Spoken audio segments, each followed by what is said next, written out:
గురించి చెప్పుకున్నాం. What is the meaning of SCUB? Tell me anyone. SCUB అంటే ఏంటి? CW అంటే ఏంటి? Socially very good. Socially useful. So 6 అంశాలు ఉంటాయని తెలుసు కదండి. ఆహారం అనేటువంటి పాఠ్య పథకాన్ని తీసుకోవడం జరిగింది. ఫస్ట్ ఆఫ్ ఆల్ ఏదైనా ఒక క్లాస్కి ఏం చెప్తాం తరగతి. ఫస్ట్ ఏ క్లాస్కి ఎంటర్ అవుతున్నాను. ఫస్ట్ ఇది క్లాస్, తర్వాత పాఠ్య విషయం,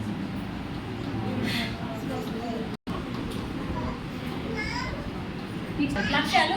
ఆఫ్టర్ నేను తర్వాత మెయిన్ పాయింట్స్ ఏ విధంగా ఆచరిస్తాం, ఏ విధంగా అమలు పరుస్తాం. ఆచరణ, అమలు.